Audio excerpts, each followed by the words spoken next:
ఇవాళ మహాత్మా జ్యోతిరావు పూలే గారి 199వ జయంతి సందర్భంగా అందరం కోసం వారికి ఘన నివాళులు అర్పించడం జరిగింది.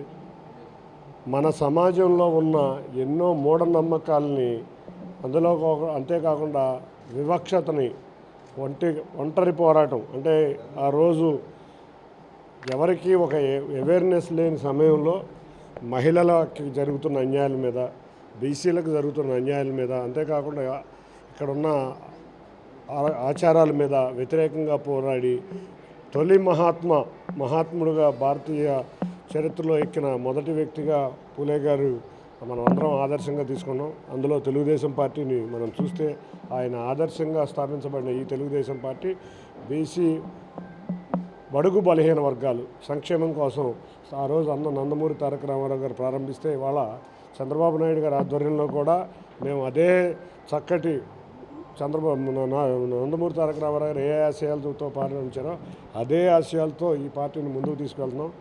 అదేవిధంగా ఇవాళ బీసీలకి ఒకటే, ఏదన్నా రాజ్యాధికారం ఇచ్చిందంటే తెలుగుదేశం పార్టీ అధికారం వచ్చినాకే.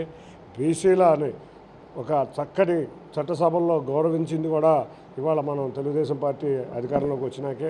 మనం చూస్తే ఇవాళ కేంద్ర మంత్రిగా ఉన్న రామ్మోహన్ నాయుడు గారు కానీ, మన పార్టీ అధ్యక్షుడిగా ఉన్న మన పల్లా శ్రీనివాసరావు గారు కానీ, మన స్పీకర్గా ఉన్న అయ్యన్న పాత్రుడు గారిని కానీ, ఇటువంటి ఎంతోమందిని ఇవాళ బీసీలని తెలుగుదేశం పార్టీలోనే కాదు, కేంద్ర ప్రభుత్వంలోనే కాదు, రాష్ట్ర ప్రభుత్వంలో కూడా అత్యధిక బీసీలు ఇచ్చి మంత్రివర్గంలో తీసుకున్న పార్టీ కూడా తెలుగుదేశం పార్టీ.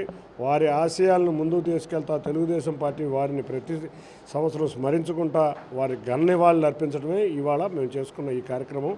తప్పకుండా అందరం కూడా వారి ఆశయ సాధన కోసం ప్రయాణిస్తామని తెలియజేసుకుంటున్నాం. Thank you.